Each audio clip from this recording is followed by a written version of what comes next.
Hello students. तो आज का जो मेरा टॉपिक है वो है Kohlrausch law of independent migration of ions. ध्यान रखेंगे, Kohlrausch law of independent migration of ions. ये जो टॉपिक है काफ़ी इंपॉर्टेंट टॉपिक है। और इसको डिस्कस करने से पहले मैं जो लास्ट लेक्चर में मैंने ग्राफ दिखाया था उस ग्राफ को देखेंगे। ग्राफ में मैंने कहा था कि डायलूशन बढ़ाने पर या डायलूशन करने पर जो कंडक्टिविटीज़ होती है, जो मोलर कंडक्टिविटीज़ होती है, वो बढ़ती है। ठीक है, मैंने कहा था कि अगर स्ट्रॉन्ग इलेक्ट्रोलाइट है KCl, तो आप देख पा रहे हैं कि कंसंट्रेशन 0.4 से 0.2 हो गया। कंसंट्रेशन कम होने का मतलब कि डायलूशन बढ़ रहा है। ठीक है, तो अगर डायलूशन बढ़ रहा है तो आप देख पा रहे हैं कि कंडक्टिविटीज़ बढ़ती जा रही है। ठीक है, बढ़ते बढ़ते KCl की जो कंडक्टिविटीज़ है एक टाइम आने पर क्या हो जाएगा, मैक्सिमम हो जाएगा। जो आप देख पा रहे हैं इंटरसेप्ट, इसको बोलते हैं इंटरसेप्ट। ठीक है, तो अगर कंडक्टिविटीज़ मैक्सिमम हो गई, इसका मतलब आप कितना भी डायलूशन कर लें, कंडक्टिविटी इससे ज़्यादा नहीं होगी KCl की। लेकिन एसिटिक एसिड का जो कंडक्टिविटीज़ है आप देख पा रहे हैं बढ़ रहा है, और एक समय आने के बाद वो एक स्ट्रेट लाइन ले रहा है, parallel line to Y axis. जो इसका मतलब है कि डायलूशन बढ़ाने पर कंडक्टिविटी बहुत तेज़ी से बढ़ी, और अब जो है वो मैक्सिमम पॉइंट को रीच नहीं कर पाएगी क्योंकि पैरेलल हो गया, इसलिए कहीं पर भी इंटरसेप्ट नहीं करेगा।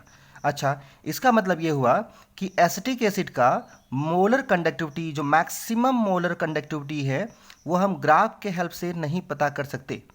हाँ, लेकिन KCl की मोलर कंडक्टिविटी जो मैक्सिमम है, जिसको मैंने लिखा है कि क्या नाम है, लैम्डा एम नॉट।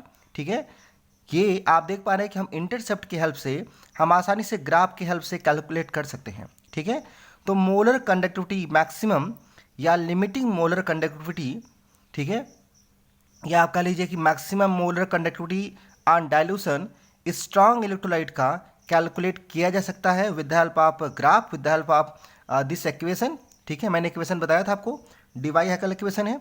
लेकिन वीक इलेक्ट्रोलाइट के लिए मोलर कंडक्टिविटी पता करने के लिए डीवाई हैकल ने कुछ खास प्रोग्रेस नहीं किया। ठीक है, उसी वीक इलेक्ट्रोलाइट का मोलर कंडक्टिविटी पता करने के लिए हम लोग अब चलेंगे कि कोएलरुस ने इसको कैसे बताया। तो आप देख पा रहे हैं कि जो लॉ का नाम है वो है इंडिपेंडेंट माइग्रेशन ऑफ आयंस। ये बड़ा इंपॉर्टेंट वर्ड है, पहले आप इसको समझेंगे। ठीक है, और फिर मैं आपको आगे बताऊंगा। आप देख पा रहे हैं मैंने लिखा हुआ है the molar conductivity of an electrolyte at infinite dilution is the sum of the ionic conductivities of the cations and anions. इसका मतलब क्या हुआ, इसका मतलब ये हुआ कि मोलर कंडक्टिविटी जो होती है, मैं आपको दिखाऊंगा कि जो मोलर कंडक्टिविटीज़ होती है किसी भी आयनिक कंपाउंड का, वो हमेशा उसके आयंस पर ही डिपेंड करेगा। आपको पता है आयंस के माइग्रेशन से ही कंडक्टिविटीज़ होती है। जैसे मैं कहूँ कि अगर मैं कहूँ कि मोलर कंडक्टिविटी NaCl की, मोलर कंडक्टिविटीज NaCl की कितनी होगी, तो मैं कहूँगा कि मोलर कंडक्टिविटी NaCl की डिपेंड करेगी कि Na+ की कंडक्टिविटी कितनी है और Cl- की कंडक्टिविटी कितनी है। मतलब कि अलग अलग अगर molar conductivity of sodium plus मतलब कैटायंस और मोलर कंडक्टिविटी ऑफ क्लोराइड आयनायंस को अगर हम सम कर देते हैं तो NaCl का टोटल मोलर कंडक्टिविटी पता चल जाएगा। मतलब कि मोलर कंडक्टिविटी किसी भी कंपाउंड का इलेक्ट्रोलाइट में, किसी भी आयनिक कंपाउंड का इलेक्ट्रोलाइट में उसके अलग अलग कैटायंस और एनायनों पर डिपेंड करता है। इंडिपेंडेंट माइग्रेशन मतलब अलग अलग उनके माइग्रेशन, उनके मूवमेंट पर डिपेंड करता है। सोडियम प्लस का मूवमेंट क्लोराइड माइनस के मूवमेंट को रिस्ट्रिक्ट नहीं करता, डिस्टर्ब नहीं करता। तो जो भी मोलर कंडक्टिविटी होगी सोडियम प्लस की, वो हमेशा इंडिपेंडेंटली, ठीक है, डिसाइड करेगी, और क्लोराइड आयन की भी। इसका क्या मतलब होगा, एक बार इसको मैं आपको और दिखाता हूँ, थोड़ा इसको देखिए, ध्यान दीजिए तो समझ में आएगा। जैसे मान लीजिए हमें KCl का पता करना है, KCl का, तो आप कहेंगे कि K+ का आयन और Cl- का आयन, ठीक है, molar conductivity of cation K+ anion Cl- का सम KCl के इक्वल होगा। Molar conductivity, maximum molar conductivity of KCl must be sum of the K+ and Cl-। यहाँ पर भी Cl- है, यहाँ पर भी Cl- है। अब आपको ये सोचना है कि अगर दोनों स्ट्रांग इलेक्ट्रोलाइट हैं, अगर दोनों स्ट्रांग इलेक्ट्रोलाइट हैं तो ऑलमोस्ट इक्वली डिसोसिएट होंगे, मतलब कि कंप्लीटली डिसोसिएट होंगे। तो जितना Cl- रिलीज करता होगा उतना ही KCl भी Cl- रिलीज करता होगा। तो NaCl में Cl माइनस का कंडक्टिविटी KCl में Cl माइनस की कंडक्टिविटी के बराबर ही होना चाहिए। मतलब कि अगर ये इंडिपेंडेंटली माइग्रेशन पर डिपेंड करते हैं तो Cl माइनस की conductivity in the case of NaCl and Cl minus की conductivity is in the case of KCl must be equal. ठीक है, मतलब अलग अलग इलेक्ट्रोलाइट में अगर आयंस कॉमन है और उनका डिसोसिएशन एक जैसा है तो उनकी कंडक्टिविटी भी एक जैसी होगी। ठीक है, तो NaCl और KCl की कंडक्टिविटी डिफर क्यों करेगी? बिकॉज ऑफ सोडियम प्लस और K प्लस, क्योंकि ये अलग अलग एनायन हैं, कैटायंस हैं। ठीक है, ये अलग अलग कैटायंस हैं। एनायंस का कंडक्टिविटी यहाँ पर सिमिलर होगा, लेकिन कैटायन की कंडक्टिविटी डिफर करने की वजह से NaCl और KCl की कंडक्टिविटी अलग अलग होगी। इसको एक बार और देखेंगे। अगर मैं कहूँ कि HCl की कंडक्टिविटी, तो मैं कहूँगा कि ये H प्लस की कंडक्टिविटी और Cl माइनस की कंडक्टिविटी पर डिपेंड करेगा। तो एक बार फिर HCl में भी कंडक्टिविटी जो है वो Cl माइनस की वही होगी जो KCl में थी और वही होगी जो NaCl में थी। मतलब स्ट्रॉन्ग इलेक्ट्रोलाइट में ऑलमोस्ट आयोनाइजेशन में एक जैसे नंबर ऑफ Cl माइनस आएंगे, एक जैसा एनायन है तो उनका माइग्रेशन भी एक जैसा होगा और ऐसे कंडीशन में उनकी कंडक्टिविटी भी एक जैसी होगी। ठीक है, एक बार इसको फिर देखेंगे। अगर मैं कहूं कि कंडक्टिविटी ऑफ NaBr, तो मैं कहूंगा इसमें Na प्लस की कंडक्टिविटी और Br माइनस की कंडक्टिविटी को सम कर दीजिए। ठीक है, मतलब ये हुआ कि NaBr की मोलर कंडक्टिविटी जो मैक्सिमम है इन द केस ऑफ डाइल्यूशन, वो Na प्लस की कंडक्टिविटी और Br माइनस की कंडक्टिविटी के बराबर होगा। लेकिन अब यहाँ पर भी सोडियम प्लस है और यहाँ पर भी सोडियम प्लस है, तो NaCl और NaBr में जो कॉमन चीज़ है वो है उनका केटायन। तो molar conductivity of Na plus in the NaCl and Na plus in NaBr must be equal. तो NaCl NaBr डिफर क्यों करेंगे? Because of the anion, cation की कंडक्टिविटी एक जैसी होगी। ये कोहेलरुस ने बताया, उन्होंने बताने की कोशिश की कि हमेशा ही जो सम होता है, जो टोटल सम होता है, मोलर कंडक्टिविटी जो टोटल सम होता है, वो कैटायन, नंबर ऑफ कैटायंस की कंडक्टिविटी और नंबर ऑफ एनायन की कंडक्टिविटी के बराबर होता है। ये V प्लस है जो कि नंबर को दिखाएगा, कैटायन के नंबर्स को।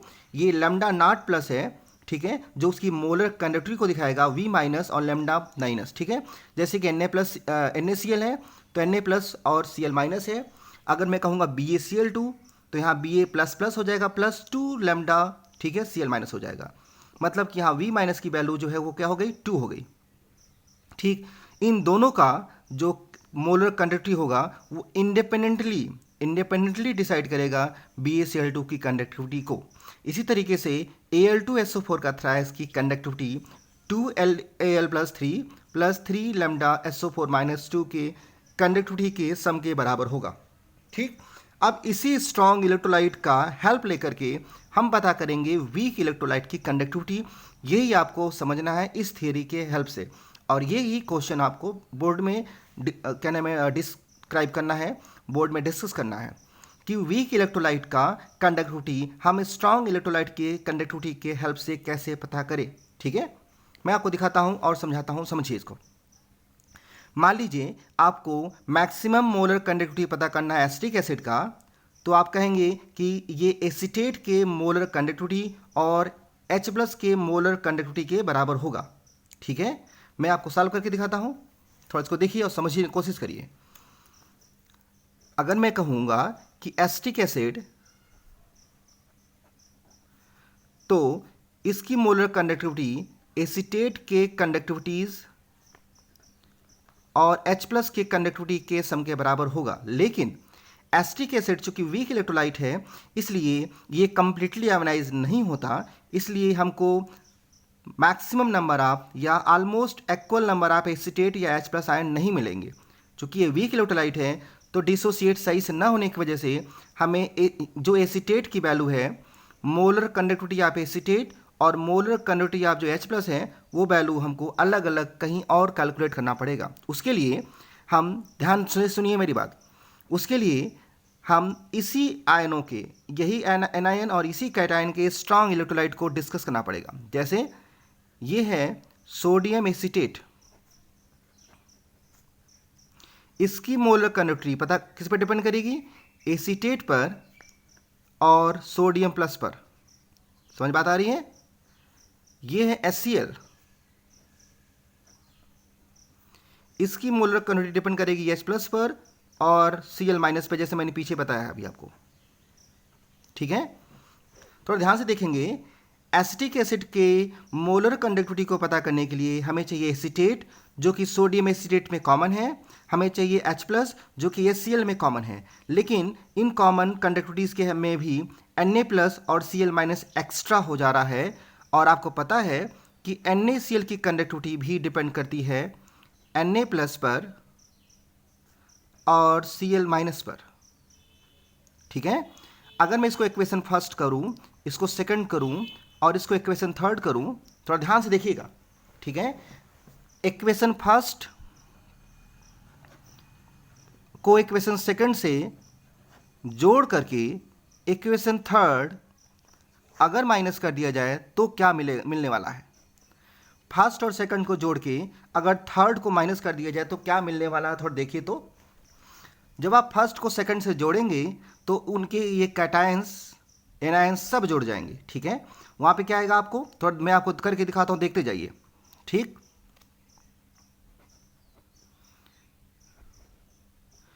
CH3CONA, इसको आपको HCl के साथ जोड़ना है तो आपको मिलेगा एसीटेट, आपको मिलेगा H प्लस, आपको मिलेगा Na प्लस और आपको मिलेगा Cl माइनस। ठीक है, तो मतलब अगर हम इक्वेशन फर्स्ट और सेकंड को जोड़ते हैं तो molar conductivity of sodium acetate plus molar conductivity of HCl equal to acetate की कंडक्टिविटी प्लस H प्लस की कंडक्टिविटी प्लस Na प्लस की कंडक्टिविटी और Cl माइनस की कंडक्टिविटी मिल जाएगी आपको। अब दूसरा देखिए, इन दोनों के सम में से अगर इक्वेशन थर्ड को माइनस करें तो माइनस हो जाएगा इक्वेशन थर्ड, मतलब कि NaCl, और इधर भी क्या माइनस हो जाएगा, इधर माइनस हो जाएगा Na प्लस और Cl माइनस। ठीक है, अब क्या होगा, यहां पर भी Na प्लस है, ये प्लस में है और ये माइनस कर रहे हैं तो ये माइनस रहेगा, माइनस कर रहे हैं तो माइनस हो जाएगा। तो Na प्लस को Na प्लस से कैंसिल कर सकते हैं, क्यों, क्योंकि सब स्ट्रांग इलेक्ट्रोलाइट है तो नंबर बराबर रहेंगे। इसको Cl माइनस को Cl माइनस से कैंसिल कर सकते हैं, इक्वल नंबर। उसी तरीके से यहाँ से Na प्लस और Cl माइनस कैंसिल हो जाएगा तो आपको बचेगा क्या, आपको बचेगा वही जो आपको चाहिए था। आपको बचेगा molar conductivity of acetic acid और आपको मिलेगा एसीटेट और H प्लस, बाकी तो कैंसिल हो गए। मतलब ये हुआ कि स्ट्रांग इलेक्ट्रोलाइट का हेल्प लेकर के मैं आपको यहां दिखा देता हूं। ठीक है, स्ट्रांग इलेक्ट्रोलाइट का हेल्प लेकर के अगर मान लीजिए आपको एसिटिक एसिड का कंडक्टिविटी पता करना है तो आप क्या करेंगे, आप करेंगे यहां पर sodium acetate plus HCl minus NaCl equal to sodium acetate plus acetate और H प्लस मिल जाएगा आपको। मतलब ये हुआ कि अगर आपको molar conductivity of acetic acid निकालना है तो आप आसानी से molar conductivity of sodium acetate, molar conductivity of HCl को सम करके माइनस करेंगे उसमें से मोलर कंडक्टिविटी ऑफ NaCl, तो आपको एसिटिक एसिड का मोलर कंडक्टिविटी मिल जाएगा।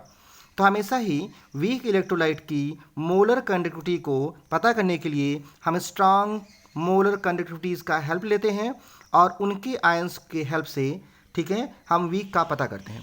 ऐसा इसलिए पॉसिबल हुआ क्योंकि कोहेलरुस ने कहा कि वहाँ पर हमेशा ही जो आयंस होते हैं उनका इंडिपेंडेंट माइग्रेशन होता है और स्ट्रांग इलेक्ट्रोलाइट में आयंस के माइग्रेशन उनकी कंडक्टिविटी डिसाइड करते हैं, जो कि डिफर नहीं करती। अलग अलग इलेक्ट्रोलाइट में भी अलग अलग कैटायंस जो हैं उनकी कंडक्टिविटी जो है, अगर कैटायंस एक जैसे हैं या अगर एनायंस एक जैसे हैं तो उनकी कंडक्टिविटी भी एक जैसी रहेगी। ठीक है, इस तरीके से हम किसी की भी कंडक्टिविटी पता कर सकते हैं। मान लीजिए एग्जाम्पल के लिए अगर आपको पता करना है कि आप H2O की कंडक्टिविटी, तो आप कहेंगे कि H2O की कंडक्टिविटी पता करने के लिए हमारे पास होना चाहिए H प्लस, हमारे पास होना चाहिए OH माइनस। तो आप इन आयनों के इन आयनों के स्ट्रॉन्ग इलेक्ट्रोलाइट का हेल्प लेंगे।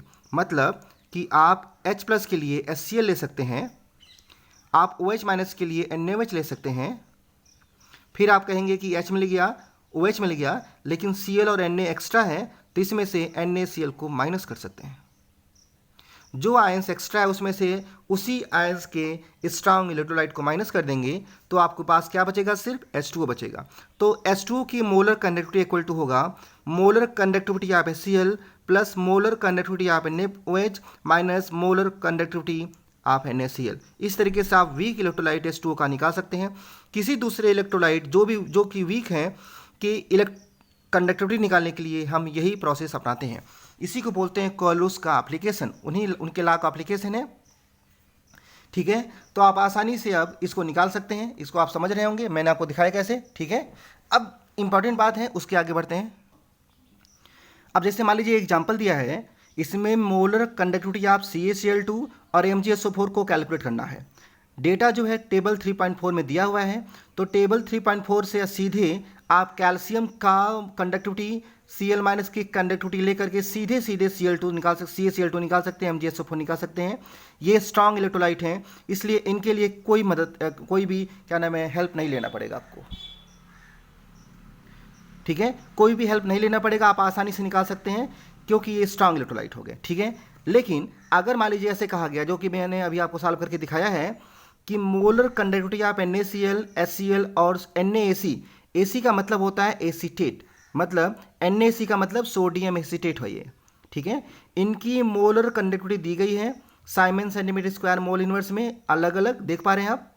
अब आपको निकालना है किसका? एसिटिक एसिड का। अभी मैंने आपको बताया कि एसिटिक एसिड का कैसे निकालते हैं। एसिटिक एसिड का निकालने के लिए आप HCl सोडियम एसीटेट को सम करेंगे और उसमें से माइनस करेंगे NaCl, जो कि आप यहाँ देख पा रहे हैं। तो उनकी वैल्यू को सीधा सीधा माइनस कर सकते हैं। आप HCl और सोडियम एसीटेट को सम करके उसमें से NaCl माइनस करेंगे तो सीधे के सीधे आंसर निकल जाएगा। इतना ही आसान होता है। ठीक है, बहुत ही ज़्यादा आसान। ठीक, तो molar conductivity of weak electrolyte आप आसानी से कैलकुलेट कर सकते हैं। दूसरा दिया हुआ है कि suggest way determine the molar conductivity value for water. तो मैंने बताया कि वाटर के लिए कैसे निकालते हैं, अभी जस्ट बताया। ठीक है, उसके हेल्प से आप निकाल सकते हैं। ठीक, अब बाकी जो क्वेश्चन है थियोरेटिकल है। एक छोटा सा टॉपिक और है, मैं उसको दिखा देता हूँ।